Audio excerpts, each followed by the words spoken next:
Sekarang kalau saya kembali kepada akhi Billy terkait Yesaya 9 nomor 6, akhi, orang-orang memanggilnya Tuhan yang perkasa, dan seterusnya. Itu merujuk kepada siapa, akhi? Manusia atau bukan? Yesaya 9 nomor 6. Ada video yang bilang Muhammad itu Allah yang perkasa. Dengarkan dulu. Gimana? Yesaya 9 nomor 6 itu merujuk kepada manusia atau merujuk kepada Elohim? Kepada Elohim, kepada Tuhan pencipta langit dan bumi ini. Itu semua El Gibor, Afiat, ya. Shalom itu adalah Tuhan pencipta langit dan bumi. Bukan, akhi, bukan. Maksud saya, akhi, pada hari ini telah lahir bagimu. Sorry. Seorang putra. Bukan. Ya, seorang putra telah lahir bagimu. Itu putra yang dimaksud sini manusia atau bukan? Oh, Hizkia itu manusia. Manusia bukan? Manusia, benar. Nah, beliau disebut dengan sebutan apa oleh orang-orang sekelilingnya? Digelari apa dia di situ? Shalom. Shalom. Nah, itu berarti mereka ingin mendudukkan gelar-gelar itu kepada Yesus. Maka saya katakan bantahan saya pada saat itu bukan Yesus, itu Hizkia. Dan kalau Anda memaksakan itu untuk Yesus, maka saya katakan itu lebih pantas ditujukan kepada Nabi Muhammad daripada ke Yesus. Tapi itu bukan Yesus, itu adalah Raja Hizkia. Nah, itu seperti itu, akhi. Mereka salah artikan. Mereka salah artikan. Dianggapnya saya mengatakan bahwa Allah yang kami sembah itu adalah Nabi Muhammad. Framing. Iya, framing dan jadi sudah biasa nama-nama atau sifat-sifat Tuhan disematkan kepada Masya Allah. Kayak misalnya Hizkia kan dari kata Hazakia, artinya apa? Allah yang perkasa, gitu. Tapi bukan berarti Hizkia itu Tuhan. Tapi mereka mengartikan ketika saya mengatakan lebih pantas itu ditujukan kepada Nabi Muhammad, mereka mengatakan bahwa Zuma ini sudah menyamakan Allah Subhanahu wa taala dengan Nabi Muhammad. Kan lucu. Sementara yang mereka anggap di dalam Yesaya 96 itu adalah Yesus yang manusia. Dan fakta Yesaya 96 harus dibaca dari nomor 1, 2, 3. Betul. Supaya paham bahwa yang dimaksud di situ siapa. Karena di situ orang-orang di situ menginginkan adanya raja yang sama seperti Gedeon, yang bisa kemudian membangkitkan kejayaan Israel. Nah, itulah raja yang disebut Hizkia. Pada saat saya menuliskan atau menyampaikan data itu, Hizkia sudah ada, sudah lahir, bayi dia. Makanya disebut bukan raja damai, prince, pangeran. Kenapa? Karena bapaknya masih jadi raja. Mereka salah artikan. Udahlah teman-teman Kristen, kalian tidak akan pernah bisa menang. Kenapa? Kami paham, kami ngerti, kami belajar. Bukan kami seperti kalian hanya manggut-manggut di gereja, enggak. Saya habiskan waktu, buku-buku saya banyak, saya beli, saya belanja buku, dan saya pelajari untuk menyelamatkan kalian. Agar dipahami itu. Cuma kami silakan selalu memutar balikan. Apa yang kuputar? Dan cocok lagi. Apa lagi tuh? Contoh. Nah, ya, itu Yesus kenapa tiba-tiba jadi Hizkia dan ini Yosef Maki itu Muslim ya? Beliau yang punya kitab, beliau orang Yahudi. Nah, kalau Yudaisme itu tidak mengakui Yesus sebagai penebus ya? Enggak. Memang penebus Israel itu dalam konteks Yesaya itu Hashem. Iya. Makanya kita lihat, bisa dibukakan saudara, kita lihat siapa yang sebut pangeran kedamaian, bukan raja damai ya, karena kalau raja damai itu Melech Shalom. Coba Evita sebentar, aku kasih tahu sama kamu nih, bahwa tidak ada satupun Yesus di dalam seluruh kitab orang Yahudi. Tidak pernah ditulis nama Yesus, dan tidak pernah ada nubuatan Yesus dalam kitab para nabi-nabi Memang Israel. dalam PL, memang Yesus hanya dinubuatkan dan belum muncul. Yesus hanya tokoh dari Roma Yunani. Jujur aja. Tapi waktu itu Akhi bilang yang menubuatannya dalam perjanjian baru itu tentang apa tuh yang imam siapa? Kayafas apa itu? Iya. Akhi bilang dia nubuatannya di kitab perjanjian baru. Pas itu sebenarnya kalau di situ. Harus mati. demi untuk membebaskan bangsa Israel dari perampasan hak Memang dalam orang-orang PL, Roma. memang dalam PL yang jadi juru selamat itu adalah Bapak di sorga yang bernama YHWH. Karena Bukan Yesus. Bapak di sorga itu sumber keselamatan dan melaksanakan keselamatan itu di dalam diri Yesus Ayatnya di mana dalam sini? yang Dalam menjadi kitab. korban tebusan untuk menebus Wah, manusia masolang. Memang parah, dari parah. kematian kekal Parah. menjadi kebangkitan. Dan yang membangkitkan itu Yesus nanti. Siapa yang memberikan contoh penebusan dosa itu pakai darah manusia? Dewa Molok. Itu ada di dulu saya udah catat. Tunggu ya. Ya. Sementara kita tahu bahwa korban itu dalam imamat itu, imamat 1 ayat berapa itu, akhi? 2. Sayangnya tidak tertulis darah manusia itu. Hewan ternak lo di situ disebut. Iya, apalagi darah Yesus mereka. Tuhan. Yesus mereka identikkan dengan hewan ternak. Allahu Akbar. Kalau nggak salah Yohanes 1 nomor 29 deh. Inilah domba, inilah anak domba Theos yang akan menyelamatkan dosa dunia. Yang ditunjuk di situ Yesus. Waduh, benar-benar lah. Pernah nggak di dalam catatan atau filsuf-filsuf Islam menyamakan Allah itu dengan apa namanya kayak gembala atau apa gitu, kayak yang sesuai dengan antropomorfisme manusia? Di dalam Islam enggak, Ahi, karena ditakutkan terjadi seperti yang ada di Yudaism dan di Kristen. Adanya sekelompok dari Yahudi itu yang menganggap bahwa Esra itu adalah anak Elohim. Sama Yesus itu adalah anak Elohim. Maka Tuhan tidak mau lagi menggunakan kalimat-kalimat seperti itu. Padahal Tuhan di dalam Al-Quran, Tuhan mengatakan, ini ma'akum, aku bersama dengan Bani Israel. Di mana ayatnya itu? Ketemu ayatnya. Itu Imamat 17 ayat 11. Mati dia. Itu mengenai darah yang bisa menebus dosa. Iya, darahnya Ya darah Allah. apa itu? Artinya, darah yang bisa menebus dosa karena nyawa makhluk ada Iya. di dalam darahnya. Betul, darah Dan apa itu? aku telah memberikan darah itu kepadamu Akhi, di masuk, atas akhi. mezbah untuk mengadakan perdamaian bagi nyawamu. Sebab darah mengadakan perdamaian dengan perantaraan nyawa. Nah itu, jadi Iya. sudah jelas Darah apa? bahwa Darah apa ada- yang dimaksud? karena kalau darah hewan tidak bisa menebus Loh. nyawa manusia yang Loh. Perintah yang dulunya Tuhannya, hidup kekal. perintah Dan Tuhannya hidup mengatakan kekal darah itu hewan. telah hilang karena pelanggaran dari Adam. Nah, itu fitnah semua tuh. Itu fitnah semua tuh. Fitnah apa? Fitnah. Di mana Tuhan mengatakan Nah, bahwa itu kan memang suka cocok lagi dan memutarbalikkan.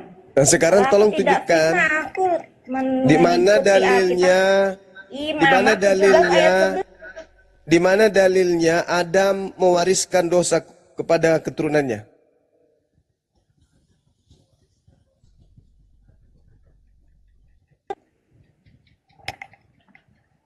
Dalil. Dalilnya Adam mewariskan dosa kepada keturunannya itu mana? Selain dari doktrin Paulus. Itu bukan doktrin Paulus. Lah itu doktrin Paulus Roma 5:12.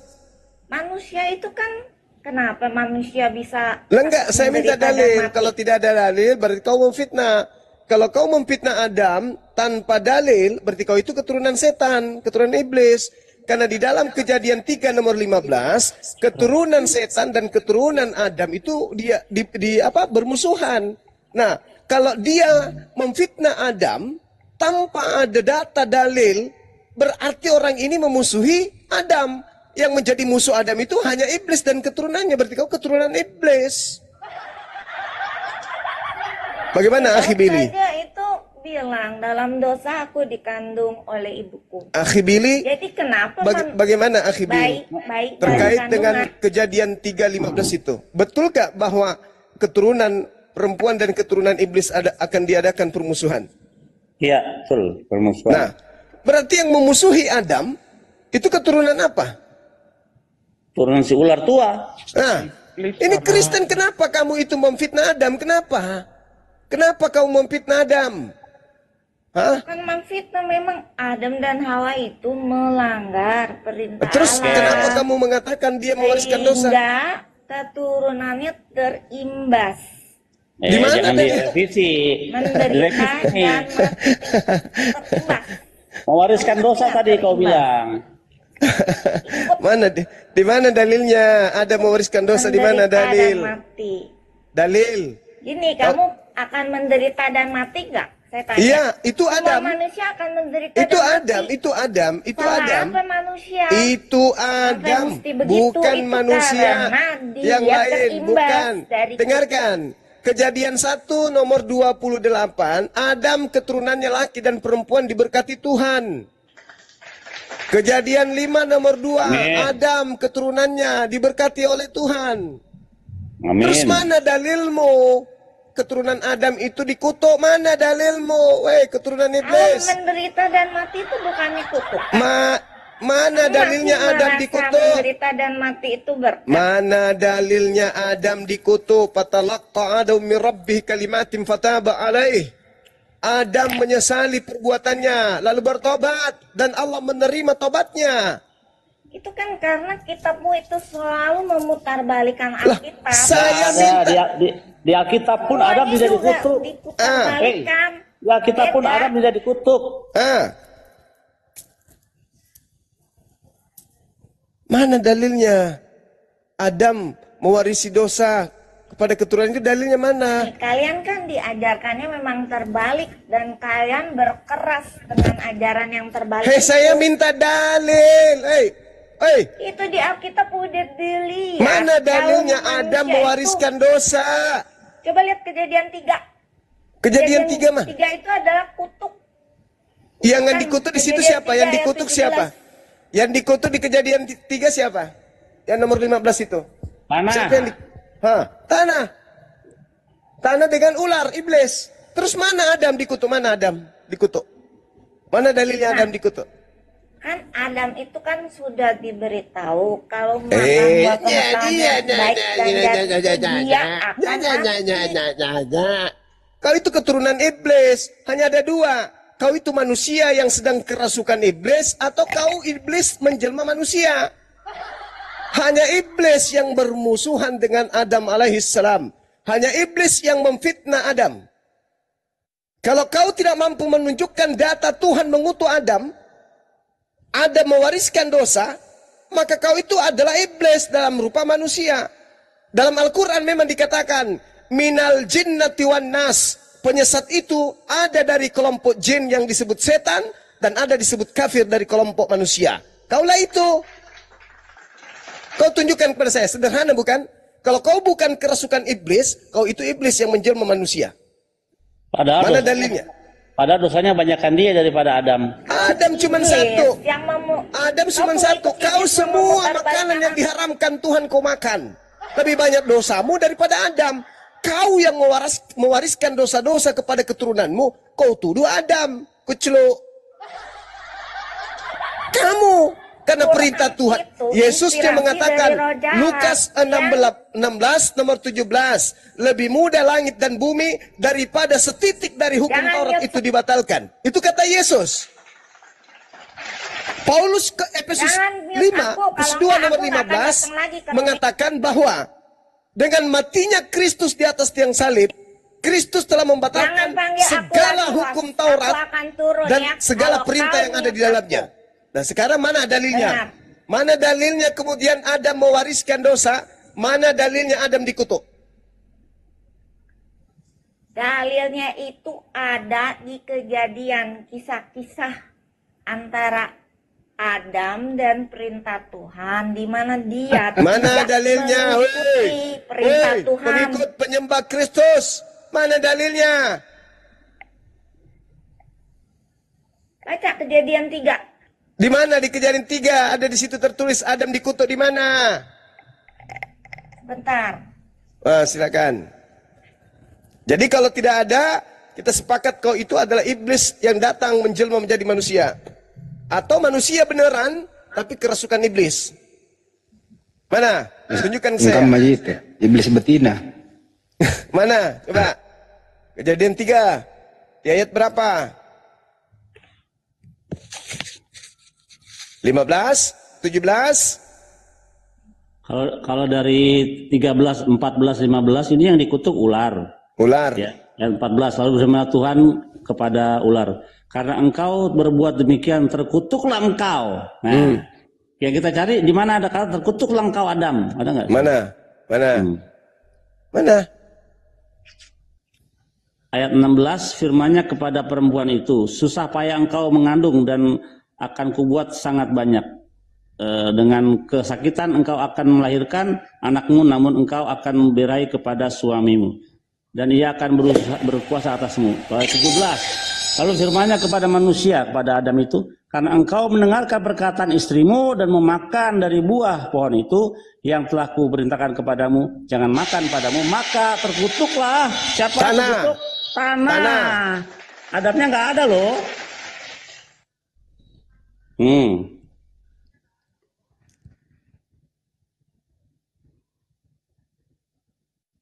Mana? Terkutuklah tanah. Kalau kamu mendengarkan istrimu maka terkutuklah tanah. Tadi kan mana tadi?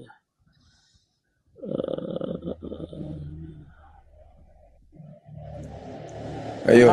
Susah payah engkau akan mencari rezekimu dari tanah sumur hidupmu. Semak duri dan rumput duri yang akan dihasilkan bagimu dan tumbuh-tumbuhan di padang. Jadi laki-laki sampai sekarang menafkahi anak istrinya dengan susah payah, gitu. Jadi yang dikutuk bukan Adam, nggak ada kalimat di sini. Terkutuklah ular, ada. Perempuan juga ada, tapi Adam tidak dikutuk. Yang perempuan juga tidak dikutuk, Ahi. Cuman tanah dan ular yang dikutuk. Adam dan istrinya nggak dikutuk. Nah sekarang dikatakan Yesus istrinya akan mengandung ya, akan mengandung dengan sakit bersalin. Kita lihat sampai sekarang perempuan kalau lahir sakit. Nah, lanjut. Yesus datang untuk menebus kutuk. Di situ tidak ada Adam dikutuk. Berarti ketika kemudian Yesus datang melepaskan kutuk, kutuk siapa yang kemudian dilepas? Iblis. Iblis.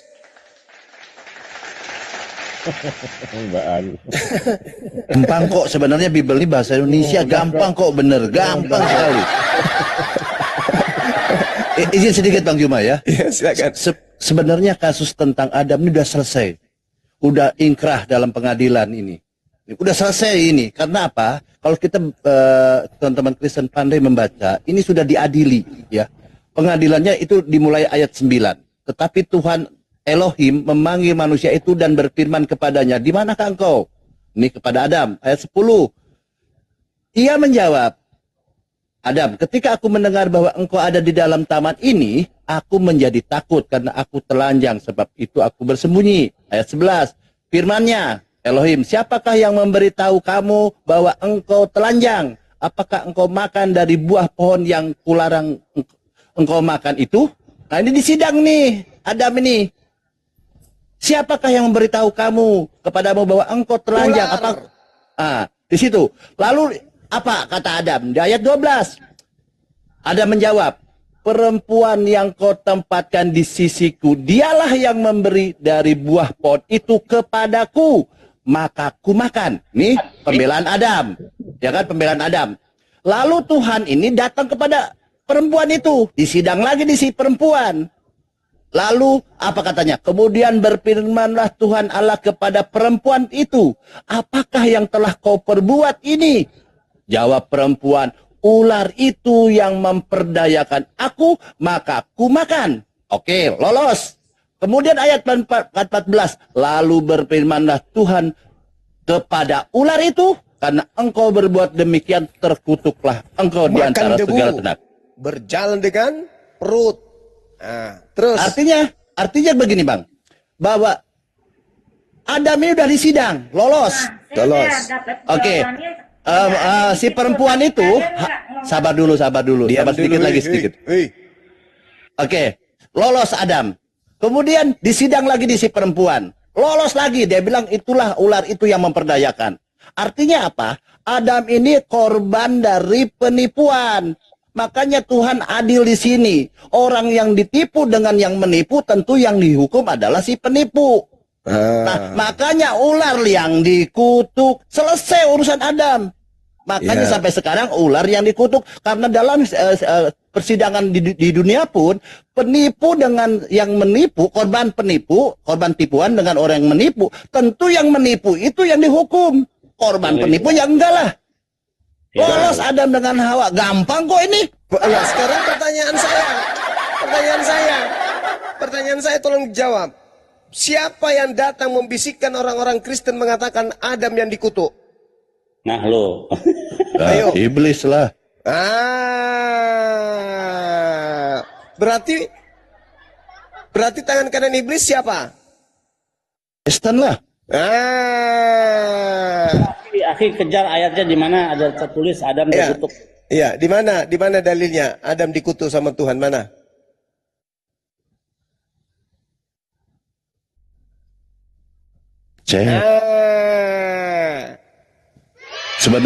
Sebenarnya ayat itu ya, ini menunjukkan keadilan Tuhan dalam menghakimi itu.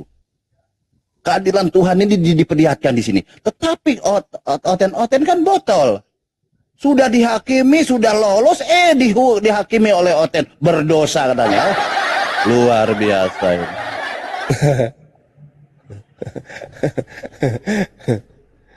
Ya, Kejadian 3 ayat 17 sampai 19 jawabannya itu tetap itu.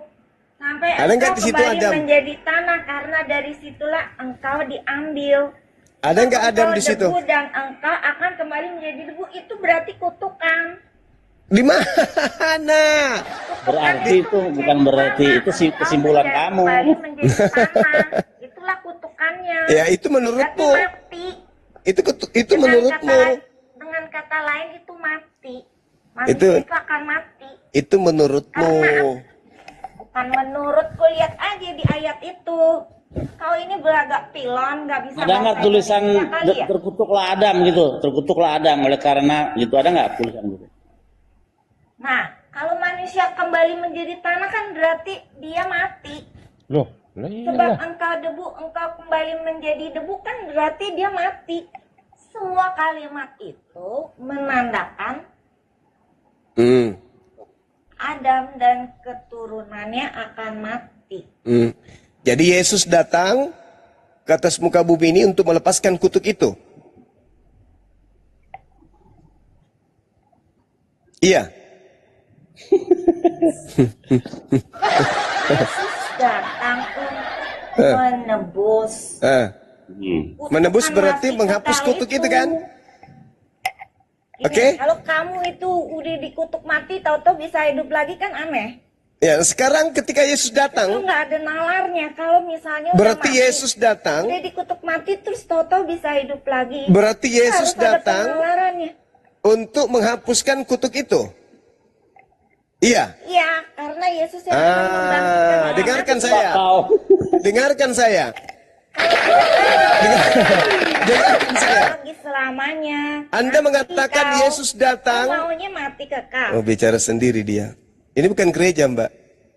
Enggak, saya mau tanya. Kau ini saya yang bertanya samamu. Tidak ada penebus kau. Anda mengatakan Yesus datang untuk menebus dosa kutuk tersebut, betul? Yang menebus. Oke. Artinya bahwa ketika Yesus datang menebus dosa tersebut, kutuk tersebut, berarti manusia lepas dari kutuk tadi, betul? Manusia tetap mati. Karena vonis Allah itu mati, harus mati. Berarti main-main. Lalu apa fungsinya Yesus datang? Allah Elohim dalam apa fungsinya Yesus datang? Nih, Evita, dengarkan saya Evita. Kau baca Roma 8 nomor 10 bisa? Bisa kau baca Roma 8 nomor 10? Kau bacalah, soalnya tidak punya kitab bahasa Indonesianya. Jika Kristus ada di dalam kamu, maka tubuhmu memang mati karena dosa. Jadi, kok bisa? Tetapi jika Kristus ada di dalam kamu, maka tubuhmu memang mati karena dosa. Katanya dia datang untuk nebus dosa. Tapi kenapa ketika ada Kristus di dalam kita, kita mati karena dosa? Menurut dalil Roma 8 nomor 10 ini, orang Kristen mati karena apa? Ya karena itu, mewarisi kutukan. Iya. Terus Yesus ngapain datang mati di atas salib? Apa yang ditebus? Kehidupan kekal yang telah hilang.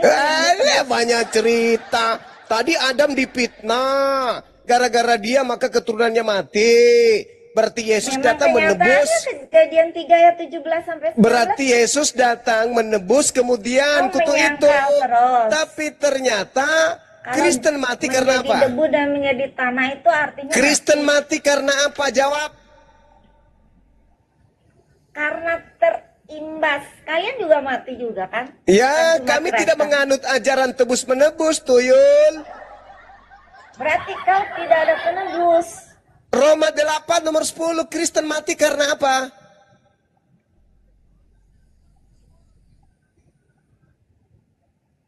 Roma 8 ayat 10, ya karena itu terimbas dari kutukan mati. Lalu yang ditebus Yesus di salib apa? Hidup kekal yang telah hilang. Lah ini kalian mati karena dosa. Orang mati karena dosa masuk ke neraka atau ke surga? Itu akan mati dan ke kuburan. Pergi ke kuburan. Anjir ini. Kacau ini. Ten memang congor. Masalah generasi. Hancur perpuluhan, hancur. Hancur perpuluhan. Hancur perpuluhan, hancur. Hancur perpuluhan. Hancur. Ternyata Yesus sia-sia mati di atas salib. Kenapa sia-sia? Ternyata Kristen mati karena dosa. Orang Kristen mati karena dosa. Lalu pertanyaannya, orang yang mati karena dosa ke surga atau ke neraka? Apa jawabannya orang ini? Ular tua ini. Orang mati ke kuburan.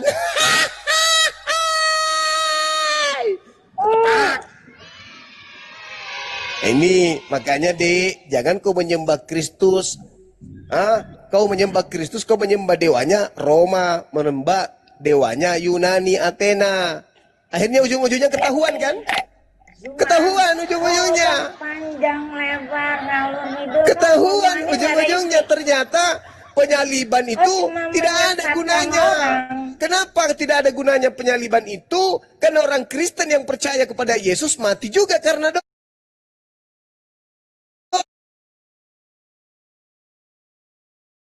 Karena dosa kemana? Neraka.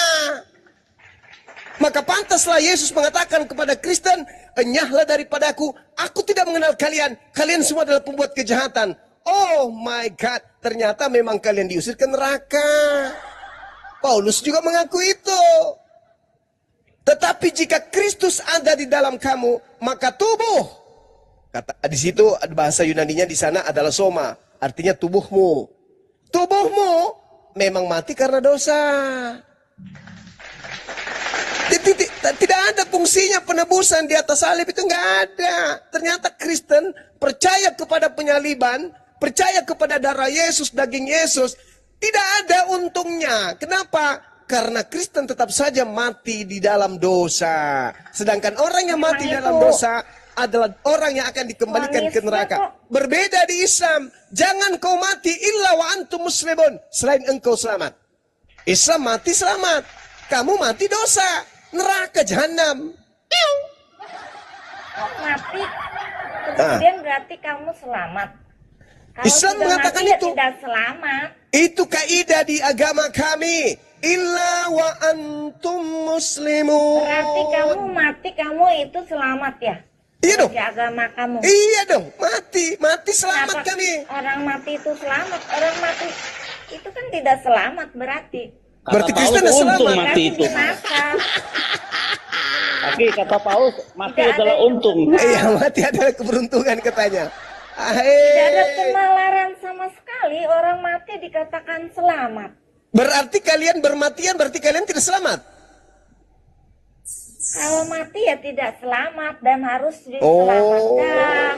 Berarti Kristen mati tidak selamat. Berbeda dengan kami. Kami diperintahkan jangan kau mati selain dalam keadaan selamat. Inna wa antum muslimun. Berarti kesimpulannya hari ini, penyembah dewa Athena begitu mati masuk neraka, udah selesai.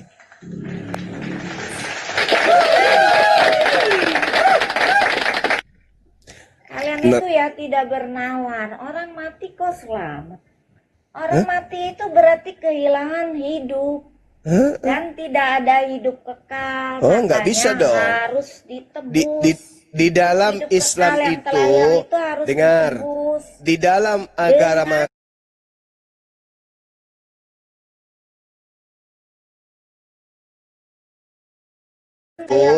dengar. Umat Islam mati itu jangan kau pikir mati. Sebenarnya mereka itu tidak mati. Mereka hidup dan mereka mendapatkan rezeki di sisi Tuhannya. Itu dalam agama kami. Kami tidak mati. Kami tetap hidup. Rezeki apa yang kau dapat? Lah, itu masih di alam gaib. Kita nggak bisa menjelaskan di sini rezeki apa. Yang pasti dalam Islam, orang yang mati dalam Islam itu jangan kau pikir mereka mati. Wala tahsabanna alladziina qutilu fi sabilillahi amwata bal ahya'u inda rabbihim yurzaqun. Jangan sekali-kali kamu berpikir bahwa orang-orang Islam yang mati di jalan Allah itu mati. Sebenarnya mereka tidak mati, mereka hidup. Mereka hidup dan mendapatkan kemudian rezeki di sisi Tuhannya. Itu dalil di kitab kami. Sedangkan di kitabmu, orang Kristen mati di dalam dosa karena dosa. Kemudian kamu akan dibangkitkan. Oh iya jelas dong. Betul. Siapa yang membangkitkan kalian? Iya pencipta langit dan bumi, siapa lagi? Betul. Mulai dari Adam sampai yang terakhir akan dibangkitkan nanti ya. Iya, semuanya akan dibangkitkan. Semua akan dibangkitkan. Dan akan diupah berdasarkan atas amalan-amalan perbuatan ketika ia hidup. Apa sudah mati? Berarti selama manusia hidup di dalam tubuh ini harus mengumpulkan bekal ya. Iya, perbanyaklah harta surga kata Yesus kan. Kalau kami di dalam Al-Qur'anul Karim surah At-Taghabun jelas diterangkan oleh Allah Subhanahu wa taala bahwa nanti ketika manusia itu dibangkitkan, dikumpulkan kemudian di hari perkumpulan, hari terakhir sebelum ke neraka atau ke surga, Allah kemudian menjelaskan, yauma yajma'ukum liyaumil jam'i, dzalika yaumut taghabun, wa man yu'min billah wa ya'mal salihan yukaffir anhu sayyi'atihi wa yudkhilhu jannah tajri min tahtiha al-anhar khalidina fiha abada, dzalikal fawzul azim. Ingatlah hari ketika Allah mengumpulkan kamu pada hari perhimpunan, yaitu hari kiamat. Itulah hari pengungkapan kesalahan. Siapa yang beriman kepada Allah, mengerjakan amalan-amalan kebaikan, kebajikan, niscaya Allah akan menghapus dosa-dosanya dan memasukkannya ke dalam surga. Mereka kekal di dalamnya selama-lamanya. Itulah kemenangan yang agung. Tidak ada penawarannya, bilangan. Itu di Islam. Tidak ada penalarannya. Jadi gini ya, berbuat baik, itu tidak dikutuk mati, pahala, kemudian beramal hidup soleh, lagi, tidak ada pahala, memberikan infak, pahala, sedekah, pahala, sesuai dengan kaidah-kaidah yang diajarkan oleh agama, yang difirmankan oleh Tuhan melalui para nabi. Itu kami lakukan. Itulah yang kemudian menjadi alasan pencipta langit dan bumi menghapuskan dosa-dosa kami, lalu memasukkan kami ke dalam surga. Memang nggak bisa membayar kemudian setumpuk atau sampai ke langit amalan-amalan kita, itu tidak akan mampu membuat kita masuk ke surga, nggak mungkin. Surga itu terlalu mahal. Amalan kita tidak akan pernah bisa membayar surga. Tetapi ketundukan kita kepada aturan Tuhan menyebabkan Tuhan ridho, kita masuk ke dalam surga. Berarti bukan kita masuk surga oleh karena perbuatan kita, tapi oleh karena kasih benar sekali, betul sekali. Oke. Karena pahala kita tidak bisa membeli surga. Nggak bisa membeli surga pahala itu, nggak bisa. Tapi ridho Allah terhadap hambanya yang mentaati perintah-perintahnya dan menjauhi larangannya, itulah yang menyebabkan manusia kemudian dimasukkan ke dalam surga. Tapi kalau amalannya, nggak bisa. Amalan apa yang bisa membuat kita masuk surga? Nggak ada. Karena surga itu terlalu hebat. Surga itu tempat kenikmatan yang begitu istimewa, nggak bisa pernah terbayang oleh benak kita. Sementara kita apa yang kita lakukan? Hanya sujud, hanya berimpak, bersedekah. Semua amalan-amalan yang pernah kita lakukan di atas muka bumi ini dikumpul, tidak akan pernah mampu membayar kemudian satu biji mata yang Tuhan berikan kepada kita. Ini biji mata ini, diam dulu. Biji mata ini ditukar dengan seluruh amalan-amalan kita, itu tidak akan pernah bisa terganti. Baru satu biji mata loh. Belum lidah, belum mulut, belum gigi, belum yang lain. Lalu bagaimana mungkin kita bermimpi masuk ke surga karena amalan? Akhi, ada ayatnya nggak itu yang tadi Akhi bilang bahwa perbuatan itu nggak cukup untuk membeli surga, untuk mendapatkan surga. Nah, di dalam Al-Quranul Karim diterangkan kebenaran itu semuanya datang dari Allah. Barang siapa yang beriman, silakan beriman. Itu ayat berapa itu, Adinda Alif? Lupa saya. Al-Kahfi 29. 29, Masya Allah. Itu jelas itu, akhi. Jadi Allah menorehkan semua kebenaran. Silakan. Tetapi kebenaran itu yang sudah ditorehkan oleh Allah sekali-kali tidak akan kemudian menyebabkan kita itu masuk ke dalam surga kecuali ridha Allah. Oke, oleh karena belas kasihan ya, karena benar sekali. Belas kasihannya dia yang Maha Pengasih ya. Maha Pengasih. Mantap. Aku nggak ada waktu nungguin. Mau ngomong apa orang ini? PR-mu belum selesai. Tadi kamu ditanya, mana dalilnya Adam dikutuk? Nggak ada. Lantas mati itu kenapa? Tidak dikutuk terus mati. Tidak ada sebab mati. Kemudian tidak ada sebab hidup lagi. Itu aneh dong. Tidak ada penalaran. Kok aneh? Penalarannya di mana? Gimana? Coba kau baca Yehezkiel 37. Kau baca Yehezkiel 37 satu bab. Tuhan kemudian membangkitkan manusia dari sesuatu yang sudah menjadi kering, hidup kembali. Sama seperti di Al-Quran surah Yasin. Wadaraba lana. Ketika orang-orang bertanya, apakah tulang belulang yang sudah hancur kayak begini bisa bangkit? Ya bisa. Kata Allah, kalau saya bisa menjadikan kalian dari sesuatu yang tidak ada menjadi ada, apalagi sudah ada kerangkanya. Itu kalau di Judaism nanti bangkitnya dari tulang ekor, akhi. Nah, sama di Islam juga. Hah? Iya. Dinda Ali tahu nggak dalilnya tuh? Makanya nggak boleh dibakar, apa namanya, kremasi nggak boleh. Iya. Jangan harap orang percaya tidak ada penalaran. Itu kan ada dalilnya di Al-Quran, lalu diperkuat oleh hadis Rasulullah. Tidak ada sebab hidup lagi. Betul. Penjelasannya hadis Rasulullah. Itu udah Bahwa kita hidup kembali dari tulang ekor. Makanya tulang ekor itu ditanam tidak bisa hancur. Makanya dilarang bakar. Betul itu.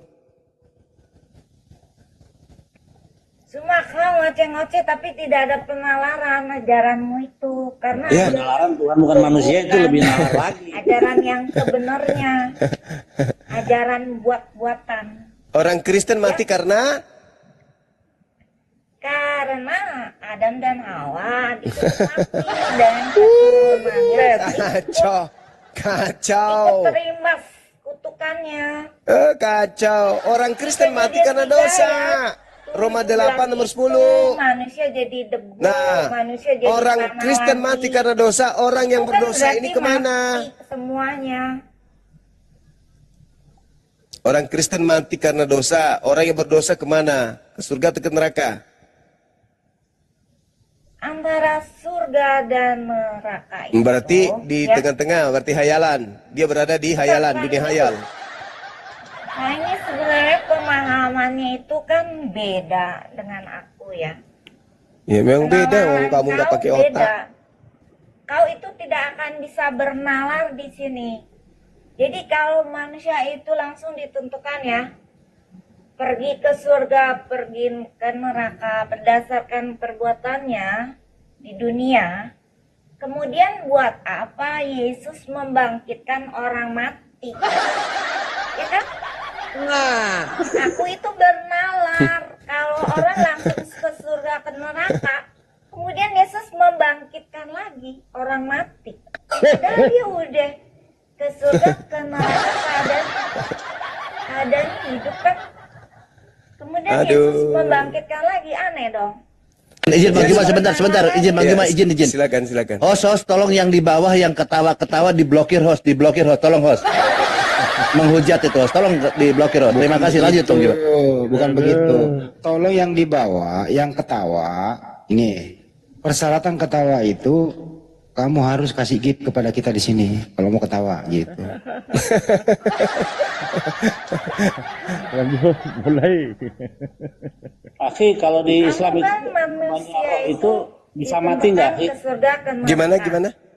Roh itu yang ada yang Tuhan berikan kepada kita, roh itu bisa mati nggak sama seperti badan? Enggak. Artinya kehidupan yang sebenarnya ialah di alam dia roh. Ya. Iya, betul. Makanya dibangkitkan lagi nanti. Iya. Badannya. Enggak ada kematian bagi roh. Kepercayaan Yudaisme, roh itu tidak mati, tidak berkematian. Nah, itu tahu. Makanya rohmu nanti menderita. Dalam Yudaisme bukan. Rohmu nanti menderita, rohmu. Karena ketika ia hidup di jasadmu, jasadmu menghantarkannya lupa kepada Tuhan. Malah menyembah kepada Dewa Athena. Nah, di sini poinnya ya, kenapa orang yang punya kepercayaan manusia pergi ke surga, manusia pergi ke neraka, kemudian nanti dibangkitkan lagi, itu aneh. Karena apa?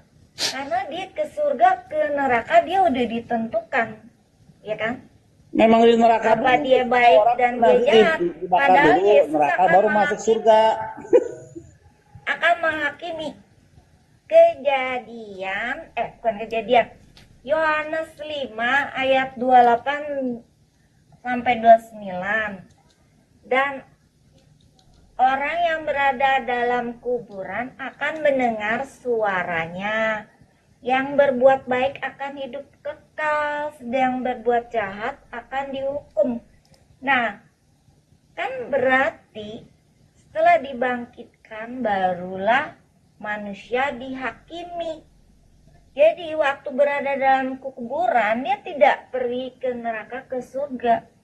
Dia menunggu dulu dibangkitkan dan kemudian dihakimi. Apakah dia berbuat baik? Nah, kalau berbuat baik juga kok niru-niru cara Islam? Siapa dulu yang masuk ke dalam kerajaan surga. Masalahnya di dalam Tuhan itu tidak ada waktu, tidak berlaku bagi Tuhan waktu. Zaman sekarang dulu akan datang nggak ada perhitungan waktu di dalam alam Tuhan. Dengan nyambung Yosef.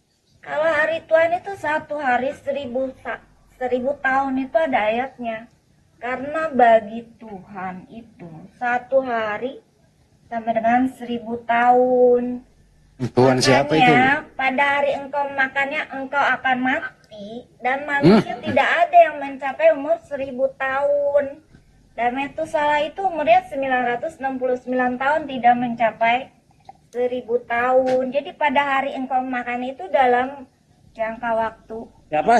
Siapa yang umurnya berapa tadi? 1000 tahun. Siapa yang 969 tahun siapa? Metusalah. Orang yang tertua. Umur Adam berapa umur Adam? Saya lupa ya, tapi sekitar 930 mungkin. Lupa. Lanjut. Juga umurnya sangat kalau umurnya Melkisedek berapa? Umurnya Melkisedek? Tidak tahu. Nah, jadi itu ya.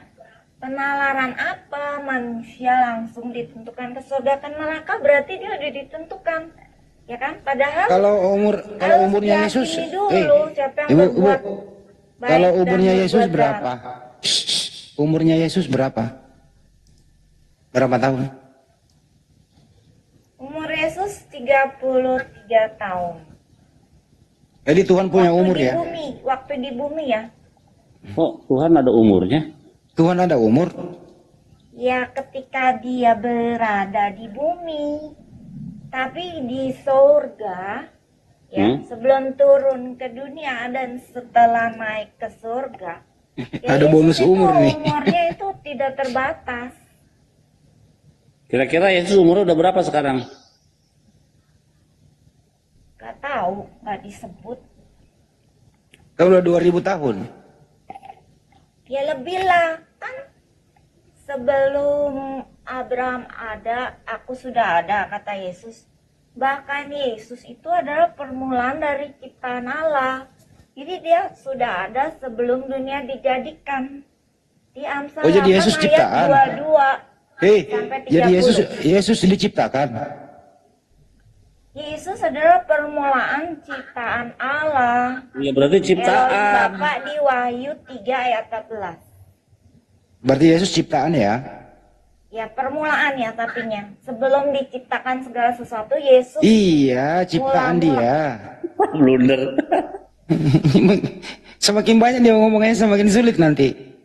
Jadi Yesus ciptaan ya. Cuma itu ngoceh terus, tapi isinya nggak ada. Bang Juma lagi disalahin, dia yang salah. Bang Juma udah di mute loh. Kenapa sih dendam sekali? Siapa yang ciptakan Yesus, Evita?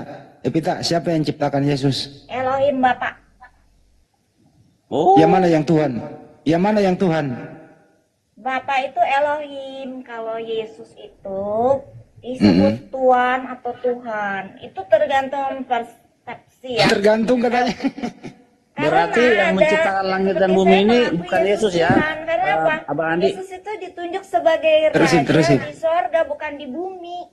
Penguasa di sorga. Kalau penguasa di bumi ya Tuhan. Tapi kalau di sorga mas terlalu rendah ya. Sebagai Tuhan. Kalau yang Tuhan menciptakan langit dan bumi siapa? Evita, yang menciptakan langit dan bumi siapa? Itu Elohim Bapa. Bukan Yesus. Bukan Yesus. Yesus itu dijadikan alat. Itu nggak salah. Evita ini SSY ya, seingatku. Kayaknya sih. Dijadikan alat. Setengah SSY dia. Setengah tahu. Cuman pemahamannya itu agak lain. Evita, sekarang Yesus sudah di surga, sudah masih ciptaan atau sudah kembali menjadi Tuhan? Kan saya sebutkan ya, kalau Tuhan itu kan ada persepsi. Kalau menurut KBB itu ada poin 1, 2 gitu ya. Kalau poin 1 itu yang maha dan disembah. Poin 2 sesuatu yang dianggap Tuhan. Dan Yesus itu bukan yang maha dan tidak disembah. Untuk ajaran monoteisme. Tapi kalau yang lain Tritunggal, Yesus itu disembah. Kamu menganut yang mana? Kamu menganut yang mana? Monoteisme. Jadi Yesus apa nama denamnya? Nama denamnya apa? Gini, ya. Saya itu belajar dari SSY. Oh, pantas ketahuan warnanya dari tadi. Tidak, saya tidak mewakili SSY, tapi saya sebagai pemberita Injil.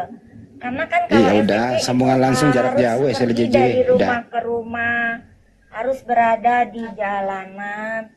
Dalam dunia nyata sedang saya di sosmed. Karena saya tahu ya, kalau orang-orang itu ya, kalau bicara malah curhat. agama itu nggak apa-apa, biar dia kebuka, yang lain nanti pusing.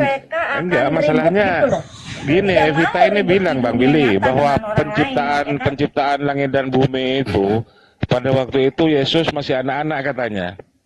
Siapa yang bilang tuh? Ini si Evita.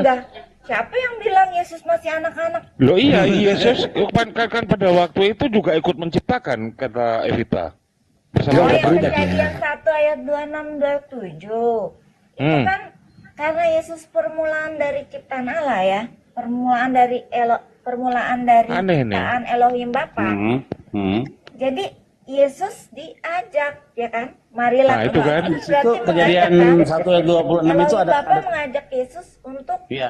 Ada nggak tertulis nama Yesus di situ? Evita, ada nggak tertulis? Dan rupa. Ya, Evita, ada nggak tertulis nama Yesus di situ? Evita, kamu ditanya. Dengerin Evita, kamu ditanya. Ada nggak namanya Yesus itu diajak serta menciptakan? Kalau Marila itu berarti diajak dong. Iya, ada Yesusnya nggak tertulis. Tapi gini ya, soal pelaksanaannya itu kan di situ tulisannya marilah kita, ya kan? Berarti Yesus diajak. Oh, Yesus diajak. Ada Yesus nggak tertulis namanya? Dengan detail di situ. Saya kan tidak bisa bicara yang tidak ada. Udah. Evita, bagaimana caranya Elohim menciptakan Yesus? Prosesnya seperti apa?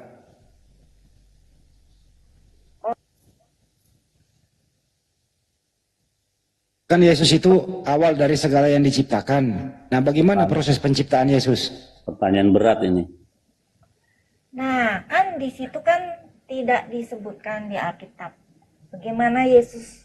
Tapi Yesus itu permulaan saja. Iya, bagaimana proses penciptaannya? Bagaimana proses penciptaannya? Tidak disebutkan detail. Masa saya itu ada di Bible ada. Ada, Bu, ada. Saya itu orangnya nggak mau sok tahu loh. Apa yang saya nggak benar-benar tahu, saya nggak mau ngomong. Lukas 1:26-28. Baca coba. Iya. Coba kamu baca, saya tuh kan Alkitabnya juga bahasa Inggris. Ya udah, bahasa Inggris aja, kita paham kok. Lukas 1:26-28. You can speak English.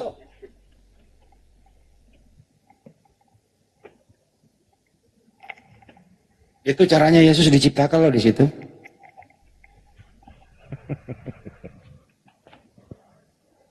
Bulan ke-6 itu bulan apa ya? Kalau bulan Yahudi, Bang Billy, bulan ke-6.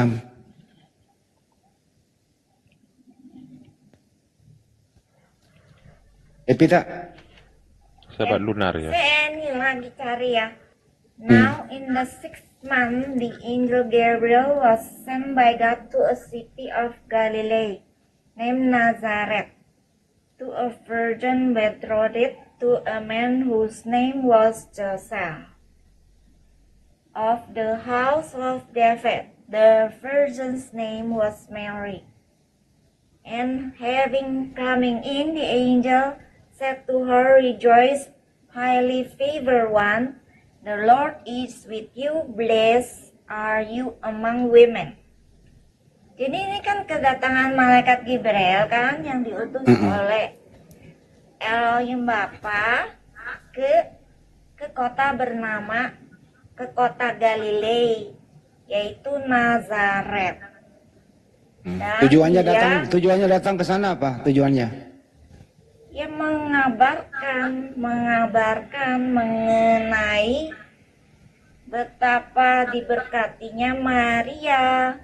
Dan kemudian ya di ayat 30 bilang jangan takut Maria dan sebagainya. Kemudian di ayat 31 dikatakan kamu akan mengandung dan melahirkan seorang anak putra dan kamu harus menamainya Yesus. Ya. Manuel kali. Dan dia akan menjadi besar dan dinamakan putra dari yang tinggi. Dan Tuhan Allah akan memberikan dia mahkota kerajaan dari bapaknya David. Jadi maksudnya Yesus itu lahir dari keturunan Raja Daud. Enggak, bukan itu pertanyaannya. Itu proses, dengerin, itu proses penciptaan Yesus melibatkan Gabriel menemui Maria. Maria hamil, terbentuklah Yesus dalam kandungan. 9 bulan kemudian lahirlah dia gitu. Itu Betul. bukan Itu proses logika itu, penciptaan, Bang Andi, itu ya. pengabaran Iya. kelahiran Yesus di bumi. Itu prosesnya, Aki. Karena Yesus itu Itu tidak prosesnya. ada sebelum Bulan Andi, dia ada bulan di ke-6 bumi, itu bulan dia Elul. turun dari surga. Itu prosesnya loh, Yesus tercipta di situ. 6 ayat 38 dikatakan, aku turun dari surga bukan atas kehendakku sendiri, tapi kehendak dia yang mengutus aku. Jadi ya begini, jadi Yesus itu turun dari surga. Jadi sebelum Yesus dilahirkan, Yesus tuh berasal dari surga. Itu yang kalian tidak tahu kan? Yesus Dua belas Yesus juga berasal dari surga. mendadak di bumi itu sebenarnya asalnya dari surga, dan juga dia terangkat ke surga setelah Yesus itu menyelesaikan tugas, itu menjadi korban tebusan, ya. Yesus panjang-panjang itu kali. kemudian terangkat ke surga. Jadi Bang Andi, berarti dari Yesus surga sama dan pohon kembali lagi ke surga. lebih tuaan pohon ya? Iya. Intinya adalah sebelum Bunda Maria mengandung, gitu ya, Yesus itu belum ada. Iya, tuaan pohon berarti Andi. Sudah ada, dia kan turun dari surga. Kamu kan Loh. tidak baca. Kamu kan ngertinya cuman Yesus Yang- di bumi aja. Kamu yang kan tidak tahu Gabriel, Yesus dengerin, dari surga dengerin. itu, kalian tuh semua nggak tahu, Dengerin, Bu. ya kan? Ya, yang Gabriel bawa ke Bunda Maria apa? Kabar kesukaan kan mengenai kelahiran Yesus. Ya itu baru kabar, belum ada Yesus.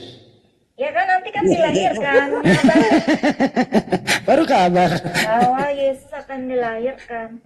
Kacau ini orangnya nih. Ya, kamu yang kacau, kamu nggak ngerti, cuman Dengar tahu pula Yesus gua.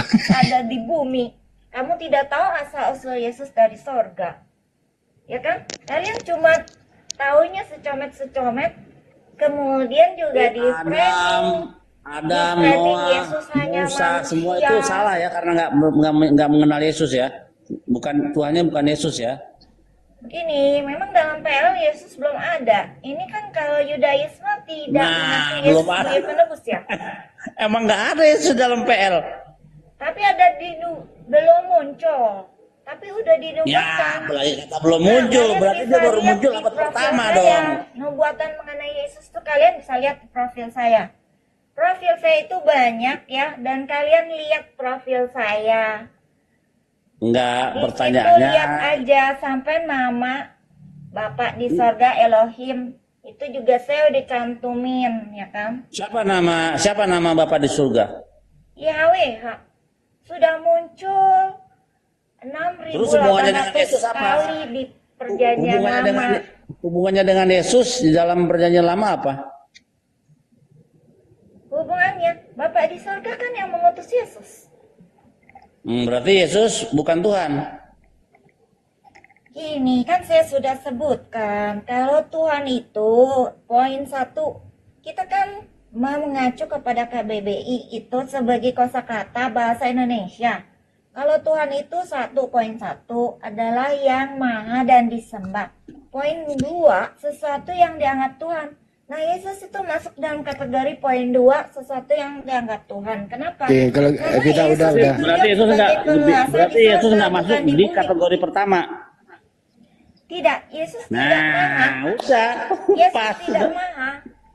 Tapi Yesus itu dianggap Tuhan. Epita, apakah Epita dengerin? Menjadi penguasa Dengerin di dulu. surga. Dengerin, apakah Yesus bertuhan? Epita. Yesus itu memiliki Tuhan dalam huruf besar semua atau Elohim Bapa. Memiliki Jadi Yesus Elohim bertuhan atau ya? Tuhan. Tapi Tuhannya huruf besar ya. Kalau Yesus Iya, Tuhannya huruf selalu lah kecil. huruf besar kayak. Tuhannya huruf Masalahnya kapital bahasa Ibrani semua. nggak huruf besar huruf kecil. Ya, tapi kan Kak, ini kan mengikuti istilah Indonesia. Ya, jadi dalam kaidah KBBI, Yesus ini masuk Tuhan-Tuhanan. Enggak. Yesus Iya kan? Yesus ini menurut Epita, Tuhannya Yesus adalah Tuhan huruf besar, gitu ya. Ya. Berarti Ya, itu Elohim, dia. Tuhan huruf besar itu sama dengan Elohim. Ya, Ibsa, waktu Yesus itu berdoa di Taman Getsemani, dia berdoa kepada siapa itu? Bapak di sorga. Oh, mantap. Berarti Yesus bukan Bapak di surga ya. Mantap ini, udah mulai lurus otaknya. Kalau yang Yesus sama dengan Bapak di sorga itu J.O. ya kan? Yesus only itu oneness begitu. Saya tahu sekarang. Dulunya saya nggak tahu ada JO. Baru di sini ini saya tahu. Oh ada aliran. Kok aneh apa ya? Bedanya, Epita, apa bedanya JO sama Jeko? Jeko Ya, gini donat. deh, kamu jangan beda ya? main-main deh. Saya di sini kan serius ya. Saya harus beritahu pengetahuan mendasar karena kalian itu kan suka disesatkan, dibelok-belokin sampai kalian nggak ngerti. Kemudian Jadi, akhirnya balik kalian dong, blaming kebalik. Yesus segala macam. Jadi Kembali. kesimpulannya, Yesus yang Epita, kesimpulannya Yesus itu bertuhan ya. ya Tuhan huruf besar, Oke, jadi Tuhannya Yesus beneran Elohim. Tuhan huruf besar gitu ya. Hmm. Jadi kalau Yesus berdoa begini ya, oh Tuhanku yang huruf besar begitu. Gini, ini kan istilah dalam bahasa Indonesia. Kalau dalam Nah, bahasa gimana? Ibrani itu kan Elohim. Mana ada Yunani Elohim. Ngarang aja. Kalau Yunani Theos, ya kan? Kok kamu Kalau bilang Elohim? Ibrani itu Elohim. Semuanya memaksudkan Menurut Allah. Epita yang menghendaki Yesus mati di salib siapa? yang menghendaki Yesus mati di salib. Mm-mm. Ini imam kepala. Bukan Tua-tua Tuhan. dan imam-imam Iya, kepala. mulai di sini nih. Jadi karya salib Ya, itu saya karya tahu. siapa? Karya salib karya siapa? Kalau salib itu adalah hukuman dari cara orang Romawi menghukum penjahat. Waduh. Cara orang Romawi menghukum penjahat. Salib atau sulo sih menurut kamu? Sebenarnya Berarti Yesus penjahat ya, Vita? sebenarnya itu- Aduh. ya Yesus harus menggantikan posisi manusia sebagai penjahat. Kan Siapa? manusia itu sebenarnya penjahat, makanya mati. Mulai Karena ngaco itu nih. Yesus Tanya Bandi, siapa yang nyuruh? menebus manusia yang identik dengan penjahat itu Iya, agar maksud saya penjahat itu, yang Erik. mati itu bisa hidup kembali. Jadi Epita Yesus maksudnya menggantikan itu posisi manusia. itu kehendak siapa? Itu kemauan siapa Yesus mati? Gitu. Itu dibilang Salib. tua-tua dan imam kepala. Bukan kehendak Tuhan.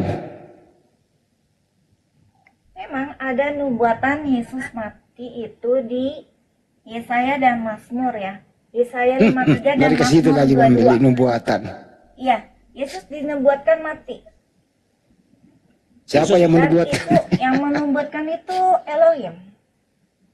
Kira-kira Yesus ganteng apa jelek mukanya? Kalau dia ada sekarang ya. Saya kurang jelas deh, tidak disebutkan. Enggak, kira-kira aja Yesus tuh waktu dia hidup tuh wajahnya ganteng atau jelek? Nah, saya tidak bisa Bilang aja tahu ganteng, apa ah. yang saya tidak jelas ya. Nggak ada nabi, Ini kan nggak ada saya nabi, nggak tahu ganteng-ganteng orang gitu. itu tidak Kan? disesatkan ya kan. Kalian udah banyak disesatkan ya kan. Apa tujuan Dengan- Yesus mati di Epita, apa tujuannya Yesus mati di salib? Menebus hidup kekal yang telah dihilangkan oleh Adam Hawa. Dosa waris lagi. Kasihan banget lu, Adam disalahin mulu. Padahal saya banyakkan Emang Evita salah. daripada Adam. Enggak, Evita, saya tanya Adam sama, sabar. Adam sama Evita dosanya banyakan mana? Kalau Adam itu kan dia sudah diberikan tubuh yang sempurna, tidak bisa sakit ya kan. Iya. Sedang saya harus menderita, Iya, pertanyaan saya, sakit Adam hanya dan melanggar mati. satu perintah kan? Itu Adam kan hanya melanggar berarti satu Adam perintah. telah dijadikan bagus kan, sempurna. Nah, Tapi dia Adam udah cuma satu dijadikan perintah sempurna. bisa langgar. Kira-kira dosanya banyakan mana sama Evita? Adam. Banyak Pelanggaran. dia karena apa? Karena dia udah diciptakan sempurna, tidak sakit gitu loh. Tapi dia Kita masih semua mau manusia ini diciptakan sempurna. Manusia ini pada tidak, basi. ini manusia itu bisa mati itu, bisa sakit tuh berarti nggak sempurna. Kalau yang sempurna dan hidup kekal itu tidak sakit, mereka tidak akan sakit, hidupnya bahagia. Kalian kan masih sehat ya. Suatu kali kalian juga akan sakit dan mati. Disitulah Inilah kalian terbaik tahu pemahaman manusia yang tidak salah. diciptakan Penyakit tidak yang ada dilahirkan pada dengan kita, sempurna. dengerin. Penyakit yang diizinkan terjadi pada kita itu adalah bentuk daripada Tuhan membawa pendamaian dosa kepada kita. Yesaya 53 itu. Nah, kematian pun sebagai bentuk daripada pendamaian dosa kita. Jadi, yang namanya roh kita ini abadi, nggak bisa mati. Itulah kehidupan yang sebenarnya. Ya, bahwa roh kita ini yang tidak mati. Yang mati hanya badan kita. Roh itu abadi kok, nggak bisa mati. Jadi Yudaisme itu percayanya roh tidak berkematian. Nggak mati, makanya nanti. Saya itu tidak jelas ajaran Yudaisme. Jadi iya makanya yang namanya bagaimana kalau bisa mematikan angin dah. Angin kan artinya ruah. Ruah itu angin. Bagaimana angin kau bisa matikan? Nggak bisa. Apalagi roh yang ada yang di dalam. Roh itu kan daya hidup, nafas. Ya kan? Iya betul, nafas apa itu bisa energi berhenti dan bisa mati. Daya hidupnya juga bisa stop. Iya, roh itu berhenti dari tubuh kita. Nafas itu keluar dari tubuh kita, tapi rohnya itu nggak bisa mati. Bagaimana kamu bisa membunuh roh? Bagaimana bisa mematikan roh? Sementara roh itu adalah energi hidup bagi tubuh kita. Daya hidupnya hilang, berarti rohnya juga hilang. Kan daya hidup itu sama dengan roh. Bagaimana roh itu hilang sedangkan roh itu sesuatu yang gaib yang tidak bisa dilihat kok. Bagaimana daya hidup itu bisa hilang ya waktu orang itu kehilangan daya hidup dan nafasnya berarti dia mati. Iya, kehilangan hidup dari mana? Dari badan. Yang kehilangan gaya gerak, gaya hidup itu badan, tapi roh itu tetap abadi. Buktinya daya hidup kamu hilang ya berarti roh kamu hilang. Roh itu sebenarnya daya hidup plus nafas. Roh hilang, roh itu jelas bukan sesuatu yang bisa kita lihat. Roh itu bernafas dan memiliki daya hidup berarti manusia masih hidup. Tapi ketika nafasnya sudah berhenti dan daya hidupnya tidak ada, berarti rohnya hilang dan mati. Yang mati apanya? Rohnya atau badannya? Dua-duanya, karena roh melekat pada daging, dua-duanya, pada tubuh. Iya dong. Enggak dong. Ini logikanya gini. Roh keluar dari badan, yang mati apanya? Yang mati kan roh itu hilang. Gini, roh ada di badan kita. Roh ada di badan kita. Begitu orang itu mati, yang keluar dari badan itu roh atau badan? Rohnya kan hilang, lenyap. Nah, dari mana? Hilang dari mana? Hilang, lenyap yang tidak ada lagi. Iya, rohnya hilang dari mana? Daya hidupnya berarti hilang dan lenyap. Iya, dari mana? Dari mana? Hilangnya dari mana? Dari tubuh, betul? Benar, dari tubuh. Dari tubuh. Jadi yang mati tubuh atau roh? Dua-duanya. Loh, dua-duanya. Gimana dua-duanya? Bang Adi, tolong di tengahnya Bang Adi. Saya itu yakin benar. Kayak begini-beginian saya yakin. Karena saya udah selidikin. Itulah kenapa di dalam Islam makanya ada ayat Al-Quran bunyinya tuh Bismillahirrahmanirrahim. Kullu nafsin dha'iqatul maut. Semua yang bernyawa akan merasakan kematian. Jadi akan merasakan mati. Rohnya tidak mati. Tapi berpisahnya roh dengan tubuh, dengan jasad. Orang itu akan merasakan kematian. Yang dikubur, ya jasadnya. Rohnya tidak mati. Makanya roh itu salah satu dari makhluk Allah yang memiliki sifat abadi. Yang diabadikan oleh Tuhan. Makanya kalau roh itu mati, keluar dari mana rohnya itu? Sementara kalau tubuh mati, roh keluar dari tubuh. Nah kalau roh mati, roh keluar dari mana? Bingung. Angel kira. Ya. Kalian kan memang kebanyakan orang itu roh itu tidak mati, ya kan? Kemudian ntar setelah mati, rohnya itu melayang-layang. Ada yang pergi ke surga, ada yang ke neraka. Nah, itu Tuhanmu di atas air. Umum begitu. Tapi sebenarnya bukan begitu, karena menurut Yohanes 5 ayat 28 sampai 29 itu dikatakan orang yang ada di kuburan. Berarti orang yang mati itu kan pergi semua ke kuburan. Dan mereka nanti akan dibangkitkan. Dibangkitnya apa? dibangkitkannya tubuh dan rohnya itu, yaitu daya hidupnya. Nah, manusia juga memiliki jiwa kan, unsur jiwa yaitu perasaan dan pikirannya. Jadi lengkap, manusia terdiri. Pelajaranmu belum tuntas, makanya terlalu banyak asumsi jadinya. Bukan asumsi, di sini ada kesinambungan dan penalaran. Lah, nanti ya kan? kalau manusia akan dihakimi di hadapan Tuhan, kalau rohnya mati, tubuhnya mati, yang dihakimi itu apa? Kan pertanggungjawaban di hadapan Tuhan itu apa? Dibangkitkan dulu kan, tubuh dan rohnya dibangkitkan sekalian satu paket. Waduh. Kalau manusia rohnya udah hidup dulu, masa gimana? Udah hidup pergi ke surga, ke neraka kemudian, ya. Kemudian dibangkitkan apanya? Kemudian tubuhnya, rohnya sudah kan yang dibangkitkan tubuhnya. Ada ya, juga loh seingatku di dalam Roma 8 nomor 10. Dan tubuh dan rohnya. Bukan tubuhnya aja, masa tubuhnya sendiri kemudian rohnya udah bangkit. Oke, kalau tubuh gitu. Kalau tubuh Berarti mati, roh dan tubuh terpisah itu kan aneh. Gini, kalau tubuh kita mati, sabar dulu. Kalau tubuh kita mati, yang keluar dari tubuh itu apa? Roh, betul?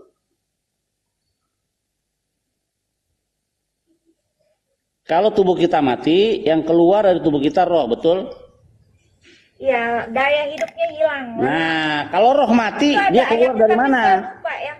Ketika manusia mati, kalau roh mati, dia keluar dari mana? Sementara roh itu bukan makhluk materi. Gimana ini? Roh itu kan sudah dibilang daya hidup. Daya hidup. Nah, iya, kalau roh itu mati, dia keluar dari mana? Aduh, pusing kepala gue. Coba Ustadz Alif. Ya, sama-sama angel kok. Ya saya harus berkeras. Ya, enggak, gini loh. Manusia itu kan mati tuh. Ya kan? Ketika manusia mati, definisi kematian setauku yaitu terpisahnya ruh dengan jasad. Dengan tubuh manusia. Bukan keduanya mati, bukan. Tapi berpisahnya antara ruh dengan tubuh. Maka dikuburlah si tubuh itu ke dalam tanah. Itu berpisah, rohnya tidak mati. Kembali ke alamnya. Di alam ruh. Daya hidup kan? Ya berarti kau itu mengibaratkan sama dengan binatang manusia itu kayak itu. Susah kali. Itu kan jelas berpisah. Ruhnya, ruh manusia itu nanti berpisah. Ruh berpisah dengan tubuh. Nah, ruhnya itu kembali ke alam ruh. Seperti yang mati itu. Badannya ya. Badannya. Karena badan ini kan binasa. Badan ini kan berproses. Tubuh ini kan berproses dari bayi sampai ke dewasa. Bisa dikatakan kendaraan roh itu tubuh kita ini, betul? Ya. Analoginya begitu. Kalau roh mati, roh pakai wadah apa?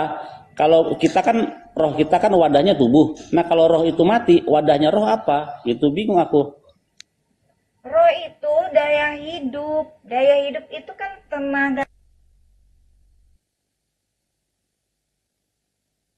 Moderator, jangan mute saya ya, kalau nggak saya turun nih. Saya tuh tidak dapat apa-apa. Capek, masalahnya diulang-ulang terus, capek, diulang-ulang terus. Saya hanya turun nggak apa-apa. Turun pusing. Nanti emang pembahasannya nggak seru. Pikirin aja dulu, saya juga di sini ngabisin waktu juga saya nggak mau. Iya, turun. Waktunya.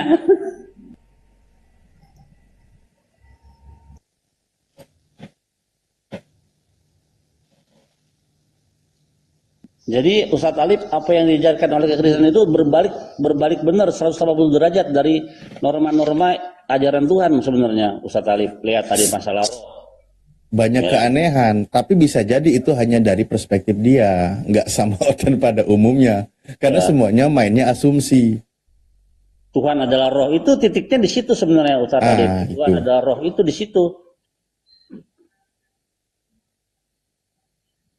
Sulit. Berarti apa bedanya Tuhan, manusia dengan binatang, gitu kan? Justru yang pertanyaan yang paling sadis itu apa bedanya dengan iblis? Kalau dikatakan iblis itu juga dikatakan sebagai roh. Betul betul. Malah Ya, lebih sama. hebat, lebih hebat iblis, nggak bisa ini dia, nggak bisa lenyap sekarang, belum lenyap, belum mati. Iya, iblis lebih hebat karena dia yang berhasil menghasut manusia, menyalip orang. Kok gue naik? Lazur biru shop pencet kayaknya. Kepencet Pak.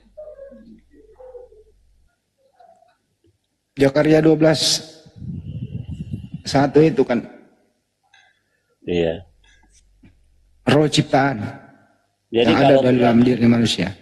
ya kalau Tuhan kan roh itu ciptaan Tuhan, ya Tuhan yang menciptakan roh dalam tubuh dalam diri manusia. Nah, kalau Tuhan itu ciptaan, terus yang menciptakan rohnya Tuhan itu siapa? Itu pertanyaannya.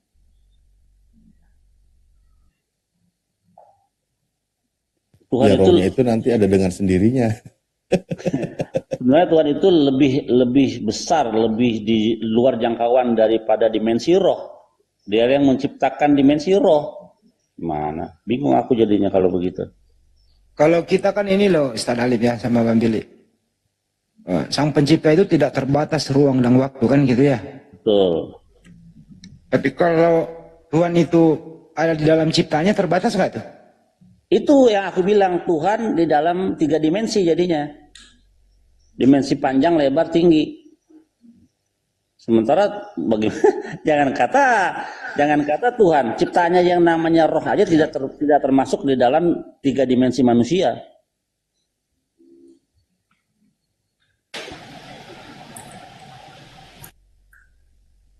Tuhan di dalam ciptanya. Surga itu diciptakan ya kalau Yudaism juga ya. Pemilik surga ciptaan ya, ciptakan. Iya, kita melihat bahwa surga dan neraka atau olam haba dan gehinom itu diciptakan oleh Dia. Nah, kalau dia masuk di situ lebih besar ciptanya dong daripada dia. Iya betul. Kacau ya. Kacau ya. Makanya Sian itu, mereka itu. pemahaman mereka itu berbalik 180 derajat dari ajaran Tuhan sebenarnya. Itu karena terpapar doktrin yang menutupi mereka untuk memahami kitab suci.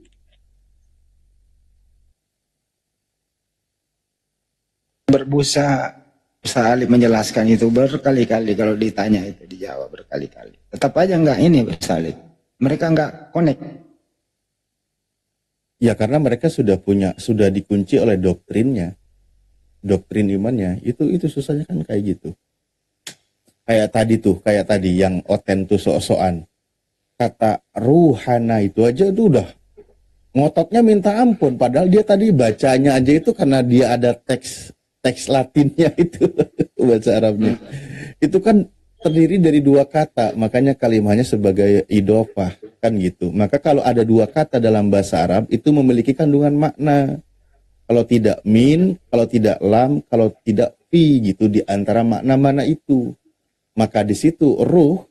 Nah, sekarang kita lihat berapa banyak gelar malaikat Jibril di dalam Al-Qur'an yang dijelaskan juga oleh Rasulullah. Kan gitu. Ada Al-Qur'an sebagai penghulu para malaikat. Contohnya di dalam surah Al-Qadar kan gitu. Turunlah para malaikat dan ar-ruh. Siapa di situ? Merujuk kepada nama malaikat Jibril. Ada lagi namanya Ruhul Amin, gelar lainnya. Ada lagi Syadidul Quwa. Di dalam surah An-Najm itu gelar-gelarnya. Maka ruh Allah itu maksudnya Allah mengutus ruhnya, ruh dari Allah itu yaitu siapa di situ? Malaikat. Malaikat yang menjadi bentuk manusia yang sempurna. Kenapa demikian datang kepada Sayyidah Maryam dengan bentuk manusia yang sempurna? Seandainya itu malaikat dalam bentuk malaikat, ya dia akan ketakutan. Kan gitu. Bentuk malaikat. Makhluk yang lain yang dia lihat kan gitu. Dan dia akan menyampaikan kabar gitu loh. Seperti itu. Tapi Oten maksa banget. Ruh kami itu maksudnya adalah Tuhan. Kan koplak gitu. Enggak, dia mau memaksakan bahwa memang itu Tuhan menjelma menjadi manusia. Di situ dia mau paksakan Maryam 17 tadi itu. Dia mau paksakan sesuai dengan imannya bahwa Tuhan itu menjelma menjadi manusia. Di situ dia. Iya, arah dia kan memang ke sana karena diimani Tuhan itu sebagai ruh kan gitu. Ruh itu berubah menjadi manusia. Nah, padahal di dalam Islam di situ yang berubah itu yang menjadi manusia ketika hendak memberikan kabar itu malaikat. Jadi malaikat datang kepada Rasulullah, bahkan ada beberapa sahabat yang selalu disamakan bentuknya oleh malaikat kan gitu. Datang ke tengah sahabat, dia adalah bentuk manusia yang tampan, berpakaian putih. Datang lagi kepada malaikat. Begitulah malaikat gitu loh. Ketika datang dalam bentuk manusia. Bukan Tuhan yang menjadi manusia. Dia mau menyamakan di sana. Dia memaksakan gitu. Bang Juma udah setengah mati menjelaskan loh. Bahkan dia diambil perbandingan ke Torah tadi. Bang Billy juga udah menjelaskan bahwa malaikat itu turun menjadi manusia dalam misi Sodom Gomora tadi itu. Nggak paham-paham juga. Jadi sedikit Bang Handi. Ya, mangga. Kalau begitu roh bagian dari Tuhan. Bukan. Ingat, maksudnya tadi ruh itu nama lain dari malaikat. Ya kan? Ar-ruh. Jadi nama lain dari malaikat Jibril maksudnya itu kan ruh. Ar-ruh. Ada ayat Al-Qur'annya. Nah, kalau kita bahasakan lain, maka Allah mengutus ruhnya, ruh kami, berarti maksudnya Allah mengutus malaikatnya gitu loh. Itu pemahamannya. Itu nama lain dari malaikat. Bukan Allah itu roh. Bukan, iya. Udah dijelaskan kan Ustaz? Malaikat Jibril itu banyak sebutannya. Betul ya Ustaz ya? Betul, dan termasuk salah satunya adalah Ruhul Kudus itu. Yang ada dalam Al-Quran. Yang dipakai oleh Oten dijadikan sebagai Tuhan. Bagian dari Tuhan. Kalau di Tritunggalnya itu. Bapa, Putra, Roh Kudus. Padahal nggak ada loh Roh Kudus di sini. Di sama mereka. Yang ada Yunaninya apa ya? Pneuma ya? Ya, Pneuma Hagion. Ada juga dalam KJP itu Holy Ghost. Roh suci. Saya nggak mau terlalu jauh ya. Terjemahan aja sendiri. Dialah di dalam bentuk manusia yang sempurna ya Ustaz ya. Jadi malaikat Jibril itu datang menemui Maryam dalam bentuk manusia yang sempurna ya Pak Ustaz ya. Ya betul. Ini kalau kita buka ya sambil buka. Bentar. Ya sambil kita lihat. Kan kalau di Islam itu memahami Al-Quran nggak bisa mengeksegesis sendiri, menafsirkan sendiri yang modalnya dari terjemahan kan gitu. Taruh gedein dulu. Ya ini tadi yang dikatakan ini ya.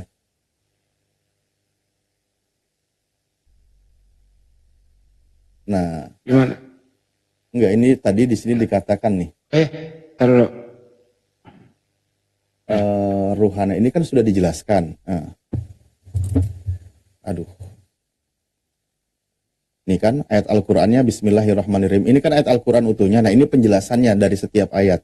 Fa'arsalna ilaiha, maka kami mengutus, kata Allah, menggunakan kata na, sudah dijelaskan tadi mananya, ilaiha kepada Maryam, ruhana, yaitu ruh kami. Yakni dijelaskan siapa di sini? Jibrilun alaihi salam, yaitu malaikat Jibril alaihi salam. Lalu dia pertama selalu menyerupai seorang laki-laki yang sempurna gitu, yang tampan. Di sini dijelaskan wakila al-muradu min ruh al-muradu. Nah, di sini maksudnya adalah dijelaskan tentang bagaimana malaikat Jibril itu mengabarkan bahwa dia itu, ya sudah dijelaskan tadi ayatnya ya, akan mengandung dan sebagainya kan gitu. Alisam ja'a fi suratin bashar. Jadi di sini dijelaskan datang malaikat itu dalam bentuk manusia gitu. Udah jelas di sini merujuk kepada malaikat itu Jibril. Tubuh bukan, akhi. Bashar ya. Itu badan bukan, tubuh. Bashar itu tubuh, ya. Sama kayak bahasa Ibrani, bashar echad. Iya. Daging. Maksudnya daging di sini bukan kayak tapi lebih ke manusia gitu loh. Nah, betul dalam bentuk manusia, betul. Iya. Jadi kalau menggunakan kata bashar itu maksudnya manusia yang berjasad, ada jasadnya gitu. Jadi malaikat datang bentuk manusia gitu, ada tubuhnya, bisa diraba gitu. Kiranya itu sempurna, anggun, berwibawa dan simpati kan gitu ya Ustaz ya. Ya. Makanya kurang apa Tuhan maka sehingga dia harus jadi manusia. Ada instrumen-instrumennya dia yang bisa jadi wakil dia untuk menyampaikan pesannya. Nggak perlu dia harus turun jadi manusia, ngapain? Kata mereka, Bang Bilik, kalau Tuhan tidak bisa menjadi manusia berarti tidak maha kuasa. Justru ketika Tuhan menjadi manusia, dia menjadi makhluk 3 dimensi. Panjang, lebar, tinggi bisa diukur. Justru kalau dia menjadi manusia jadi terbatas dia. 9 bulan itu mengendap dalam kandungan, ngapain gitu loh. Mana sih? Emang langsung berkumis, gede gitu, perkasa gitu? Enggak juga, melalui proses kok. Jadi bayi gitu. Mana sih?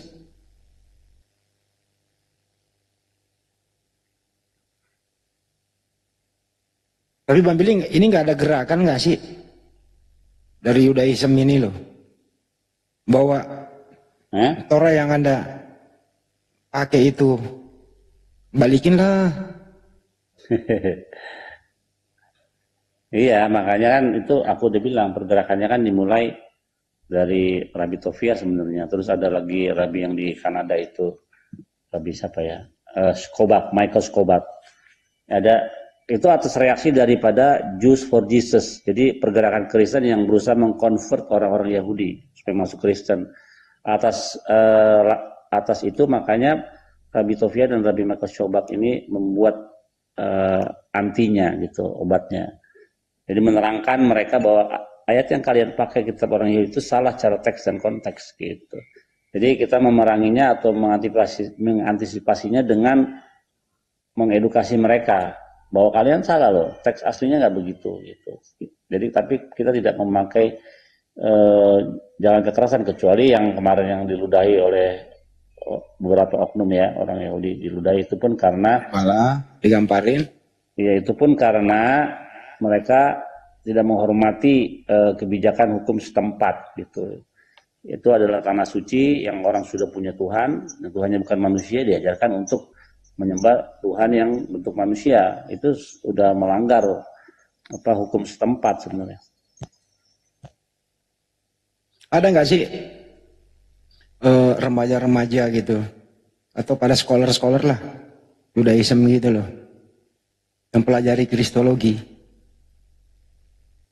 supaya mereka paham bahwa dia punya kitab suci itu loh yang dipakai. Rabbi Tovia pertama kali baca PB itu ketika dia umur 18 tahun. Jadi dia kaget setengah mati. Kok ini bisa begini mereka pemahamannya terhadap tanah gitu. Bahwa Yesus itu adalah Allah dalam bentuk Tuhan dalam bentuk manusia. Itu yang Rabbi juga waktu awal baca umur 18 tahun dia kaget setengah mati loh. Ajarannya begini nih. Pakai kitab orang Yahudi, makanya dia berusaha menjelaskan. Tapi kalau orang Yahudi yang lainnya mereka nggak peduli karena apa? Mereka pun sudah banyak pelajarannya dari umur 5 tahun ya sampai 18 tahun tuh Rabbi baru kelar sekolah agama Yeshiva namanya atau Bet Midrash. Oke lah kalau intern ya paham itu. Tapi maksudnya ini berusaha untuk meluruskan kan ini sembahannya loh Yudaism kan. Dianggap mereka ini menjadi manusia gitu. Makanya aku di sini berusaha menjelaskan kepada mereka bahwa kalian salah paham. Misalnya tadi roh alam melayang di udara, artinya Tuhan itu roh. Padahal bukan. Yang banyak-banyak yang lainnya. Gitu. Walaupun ada beberapa juga yang teman-teman Jewish di Indonesia itu kurang suka gitu. Ya saya bilang, Rabbi gua kan bukan lu, Rabbi gua Tovia Singer, beda kita. Karena ada beberapa yang dekat ya dengan kekristenan, jadi ya mereka lebih nyaman di sana gitu. Pokoknya serba salah. Yang di TikTok kan cuman gua doang Mang Andi di TikTok yang berani mereka nggak berani dan nggak suka gitu. Itu titik sentaranya tentang Tuhan. Belum lagi yang lain-lain. Seperti dosa waris, Adam lah. Nabi itu Adam tadi kan alaihissalam itu loh. kita lihat tadi kan bagaimana mereka tetap menuduh Adam itu terkutuk ya. Itu kan gila ya. Padahal nggak ada ayatnya Adam terkutuk ya. Belum lagi menuduh Abraham mempunyai istri tidak sah. Iya kan di Alkitab mereka tertulis Hagar istrinya. Udah jelas bahwa itu adalah istrinya. Gimana? Nggak, aku nanya dong, dalam literatur Yahudi itu ada nggak malaikat itu dia berubah menjadi manusia gitu, berubah bentuk? Ada nggak? Itu gitu? di apa Parasa Faira yang barusan ini, sahabat ini membahas soal Kejadian 18. Jadi menemui Abraham itu ya? Iya, pada waktu Selosa Anasim atau 3 orang itu yang dalam malaikat dalam rupa manusia, dia mengambil wujud sebagai apa? Sebagai manusia Arab, orang Arab. Ini bisa ditemukan dalam Midrash. Dia nyamar sebagai orang Arab, ya malaikat ini. Nah, di dalam pandangan Abraham, Eskol, 3 temannya dan di hadapan di mata Ismail, mereka itu makan. Padahal di dalam Midrash dikatakan malaikat itu tidak makan, maka api dari langit menyambar melahap makanan itu. Jadi dalam pandangan mereka memang makan, tapi kenyataannya tidak makan. Api yang menyambar makanan mereka. Oh iya, kalau dalam literatur Islam langsung memang disebutkan malaikat itu tidak makan. Dia tidak makan dia. Tapi itu hanya dalam pandangannya yang melihat gitu ya. Kalau dalam penjelasan. Only their illusion. Illusion of what? Of who? Of Eskol, Mamre dengan Ismail. Kebetulan Ismail ada di situ. Ya. Oh ini nih saya buka lagi. Tadi kan ada tafsir beberapa ya. Kan ada Bagawi, ada Qurtubi. Nah di Bagawi tadi ada pendapat yang lain yang lemah. Dan ini penjelasan lebih lugasnya lagi. Saya buka. Yang tadi disebutkan. Ini loh, wakilah dan diceritakan kan gitu. Huwa Jibril. Jadi yang ruh itu adalah malaikat Jibril. Wa udifa dan diidofahkan kata ruh ini ilallah kepada Allah Ta'ala, yaitu ruhana. Nah itu kan domir, tadi kan idofa, mudof ya. Jadi ruh kami kan gitu, maksudnya kami di situ merujuk kepada Allah, maka diidofahkan kepada Allah Ta'ala sebagai kehususan dan sebagai kemuliaan bagi malaikat. Malaikat tersebut gitu kan, yang diutus oleh Allah, sehingga di situ diidofahkan kepada Allah itu sebagai bentuk kehususan dan kemuliaan kepada malaikat sebagai utusan Tuhan. Jadi nampaklah dia itu malaikat Jibril gitu. Nah itu sudah dijelaskan dan di sini panjang. Kenapa dia dijelaskan ya dalam tafsiran kalau Qurtubi ini? Kenapa dia disebut sebagai dia menjadi manusia? Karena yaitu tadi di sini dia Maryam di sini tidak akan sanggup melihat seandainya tidak berubah bentuk itu dalam bentuk malaikat, dia tidak akan sanggup untuk melihatnya. Maka dia dalam bentuk laki-laki yang sempurna gitu. Di sini makanya rojulun hasanan, dia itu laki-laki yang tampan gitu, yang baik, yang bagus rupawan gitu kan. Suratun fi suratil basar, dalam tampilan manusia. Itu aja tambahannya. Tapi tetap aja nggak mau dijelaskan gitu, nggak dengerin ya. Tetap aja pola pikirnya dia bawa memang harus sih Tuhan itu roh turun menjadi manusia itu. Jadi setiap dia bawa surah Maryam ayat 17 itu ya dia ingin konekkan dengan imannya, Ustaz. Kalau di Islam ketika roh itu dimasukkan ke dalam tubuh manusia waktu masih bayi itu suci nggak aksi? Suci dong. Oke.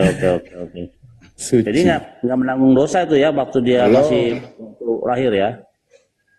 Ya iyalah. Semasa sebelum akil balik. Bahkan kalau di dalam Al-Quran itu justru mereka sebelum dia itu masuk ke dalam tubuh, maksudnya ke dalam bayi, itu kan sudah ada perjanjian di alam ruhnya. Bahwa dia bersaksi, beriman, Tuhan itu Esa, Allah itu Tuhannya. Kan gitu. Itu di dalam Al-Qur'an. Nah, makanya nanti dijelaskan di dalam Al-Qur'an, hadiskan di dalam Al-Qur'annya surah Al-Mu'minun, bagaimana tahapan penciptaan manusia, lalu dijelaskan oleh Rasulullah ketika bayi itu usia 4 bulan, maka disitulah ditiupkan ruh kepada bayi tersebut gitu. Ditiupkan ruhnya. Ya, Nabi menjelaskan Itu setiap yang ditiupkan. dilahirkan dalam keadaan fitrah suci. Ya, berarti waktu roh itu ditiupkan, itu rohnya suci ya, kudus ya? Suci dong. Oke. Bahkan gini loh, istilahnya kan bahasa kita tuh gini. Setiap yang dilahirkan itu dalam keadaan suci. Mungkin bahasa ekstrimnya, walaupun anak itu hasil dari perbuatan zina, anak yang dilahirkan itu tetap suci. Karena yang dosa itu orang tuanya yang melakukan. Yang kotor itu yang berzinanya gitu. Anaknya tetap suci. Gitu. Ya. Kapan sampai gini? Jadi ketika roh itu yang diberikan oleh Tuhan ke dalam tubuh manusia itu suci. Kapan kira-kira dia menjadi terkontaminasi dengan dosa? Oh, ini di dalam Islam faidahnya akan menjadi tanggung jawab perbuatannya ketika sempurna. Pola pikirnya disebutnya sebagai akil bali. Orang yang akalnya sudah sempurna, sudah memahami. Barometernya apa? Dijelaskan. Kan gitu. Kalau usia kisarannya 15 tahun. Gitu. Kalau laki-laki, ciri-ciri orang itu mulai balik, itu diantaranya sudah keluar sperma. Kalau perempuan sudah bisa haid. Kalau dari segi usia itu 15 tahun ke atas. Maka dari usia akil balik kesempurnaan itu, perbuatan dia mulai dipertanggungjawabkan. Nah, makanya di dalam Islam dari kecil itu dididik untuk mempersiapkan diri, mempertanggungjawabkan perbuatannya ketika dia dewasa. Contoh misal begini, bacaan sholat yang muslim dari kecil ya, kan gitu. Sholat itu kan ada ucapannya, bacaannya kan gitu, baca ayat-ayatnya. Nah, ketika dari kecil itu dididik belajar, baca Al-Fatihah, makanya Al-Fatihah bisa kan gitu. Dia belum wajib, tapi dia sudah harus belajar bisa. Kenapa? Ketika nanti mencapai usia balig, usia pertanggungjawaban amal perbuatannya, di situ dia sudah tidak belajar lagi, tinggal menjalankan gitu. Oke. Nah, berarti waktu roh yang suci ini masuk ke dalam tubuh kita, ke dalam tubuh manusia, dan dia sudah akil balik. Nah, kira-kira yang terpapar dosa itu tubuhnya ini atau rohnya atau kedua-duanya bertanggung jawab atas dosa pelanggarannya atau menjadi dosa? Rohnya saja atau tubuhnya saja atau dua-duanya? Nah, ruh itu kan gini, Al-Quran menyebutkan Bismillahirrahmanirrahim, surah Asy-Syam ayat 7, 8 dan seterusnya. Wa nafsi wa masawwaha, dan Allah bersumpah demi ciptaannya manusia, diri manusia dan kesempurnaannya, kan gitu. Manusia diciptakan dengan kesempurnaannya, kita sudah tahulah. Fa'alhamaha fujuraha wa taqwaha, kan gitu. Maka diilhamkan, diberikan pengetahuan ada jalan yang baik dan ada jalan yang buruk. Nah, nanti jiwa manusia yang bisa memahami mana perbuatan baik dan perbuatan buruk, nah itu kan nanti dohiriyah tubuhnya ini kan berbuat, melakukan kejahatan, maka ketika dia di situ ayat berikutnya, maka qad aflaha man zakaha wa qad khaba man dasaha, maka orang itu akan selamat kalau dia membersihkan atau bertakwa, menjalankan perintah Tuhan. Jadi dia tidak mengikuti hawa nafsu amarah yang mendorong kepada keburukan, maka dia itu selamat. Maka kalau orang itu mengikuti hawa nafsunya yang cenderung kepada kejelekan, mengikuti perbuatan buruk, maka orang itu celaka. Berarti baik roh maupun tubuh juga berdosa ya kalau waktu dia memilih yang jahat gitu ya. Tubuh itu kan media untuk melakukannya atas dorongan dari ruhnya. Makanya ketika dalam kaidah Islam itu kan ada kata ruh, ada kata nafas. Nah, itu lebih jauh lagi sih. Nanti kalau nafas itu kan diri seseorang kan. Itu nafas. Kan bahasa kita itu kan ada bahasa gitu. Diri pribadi. Nah, itu kalau diri itu ruh orang yang sudah diberikan oleh Tuhan, namanya fuadah, rasa yang paling dalam yang bisa mengenal Tuhan gitu, jiwa seseorang gitu kan. Nah seperti itu, nanti dia sudah mengenal, tahu, sudah dikenalkan, tahu mana yang baik dan mana yang buruk. Nah nanti media melakukan perbuatan baik dan buruknya itu kan ketika ada tubuh ini bermaksiat gitu. Iya, maksud aku rohnya itu roh yang suci yang diberikan oleh Tuhan itu ketika dia sudah akil balik, apakah itu dihitung berdosa juga atas perbuatan tubuh? Ya itu kan yang dipertanggungjawabkan, yang kembali itu kan ruhnya, jiwanya yang berdosa. Al-Quran menyebutkan Bismillahirrahmanirrahim, ya ayat Tuhan nafsul mutmainnah, wahai jiwa-jiwa yang tenang. Nah itu jiwa, itu kan ruh yang sudah melakukan amal perbuatan melalui media tubuhnya kan gitu. Nah betul. Maka dipanggil yang melakukan perintah Tuhan penuh dengan kebaikan, maka dipanggil tuh. Jadi kematian umat Islam itu, dia itu orang yang beriman ya, yang melakukan perintah Tuhan atau bertakwa itu dipanggil oleh Tuhan penuh dengan kemerduan. Ya ayat Tuhan nafsul mutmainnah, wahai jiwa-jiwa yang tenang. Diajak pulang oleh Tuhan, irji'i ila rabbiki radiyatan mardiyah. Sini kembali kepada Tuhanmu, sini kembalikan gitu. Jadi kematian di dalam Islam itu bagi orang-orang yang beriman, yang bertakwa, itu justru sedang dipanggil oleh Tuhan kembali sini ke kampung abadimu nanti gitu. Sat, aku nambahin Sat. Yuk. Iya Bang Bil, ada dosanya. Itu kan siksa kubur itu yang disiksa kan ruhnya itu, bukan jasad. Betul-betul. Kalau itu aku setuju, karena di dalam sumber Judaism dikatakan ketika orang di dalam kubur ditanya begini, si badan bilang ini, oh saya nggak bisa melakukan apa-apa tanpa roh. Saya mati tanpa roh. Oke, ditanya kepada roh, kenapa kau begini? Loh, saya nggak melakukan apa-apa, badan yang melakukan. Disatukan lagi mereka di dalam kubur untuk menerima, nah, reward and punishment begitu. Oh, dia ada gitu juga? Ada. Mantap. Berarti tadi roh yang aslinya itu adalah murni dan bersih, suci, akan terkontaminasi kotor ketika tubuh ini memilih jalan yang salah atau bergerak ke arah yang bertentangan dengan Tuhan. Begitu ya kurang lebih ya, Kores. Oh, mantap. Bang Bil, aku mau nanya satu nih.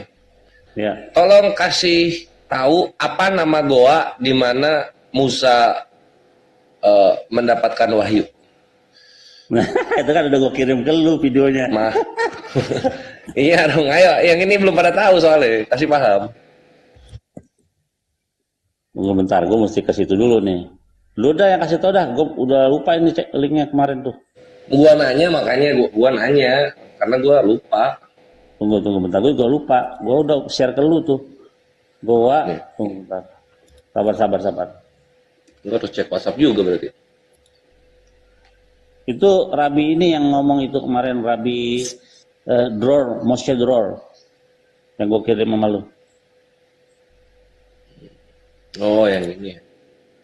Oh iya, ini keras banget ini sama misionaris ini. Tahu gue Rabi ini.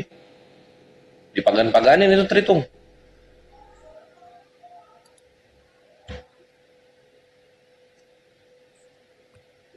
Nah jadi itu.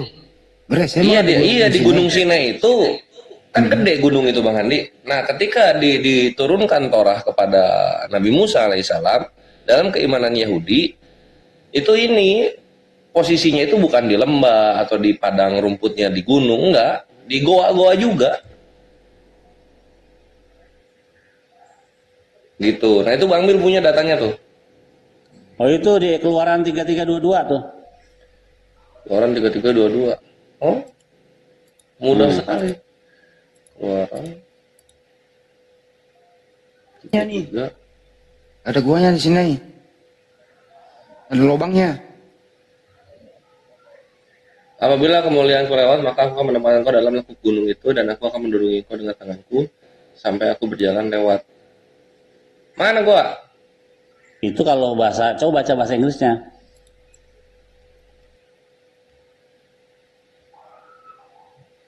Bahasa Inggris ya.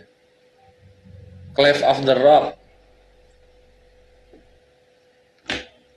Gua Elia. Coba ketik aja itu di situ. Nah, Elia sama Musa itu guanya sama. Iya, gua Elia namanya, disebut Horeb. Iya, itu kan udah gue kirim videonya. Cuman gua tak tuh nyarinya di mana tuh. Tuh Rabi. Coba lu ke chat gua, mungkin di situ masih ada.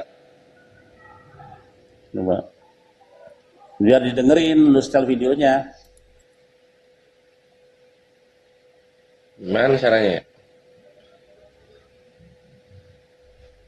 Nih, gua cek dulu ya. Ini sambil nunggu, ini ada yang naik. Feli ini dari mana? Tanya dulu. Feli, selamat malam. Oh ini, nah jangan diputar. Ini nanti diskon, Bang Bil. Video ya? Gua kira Safari ya. Enggak, di itu aja, didengerin aja. Bisa di. Oh iya. That man Moshe built himself for years. And only when he was 80 years old, he saw Hashem first time in his life. All his first 80 years were full of dedication, without seeing a spiritual sight in his lifetime. Only when he was 80 years old, he chased after a young calf that ran from his herd and ran towards a cave inside Mount Sinai.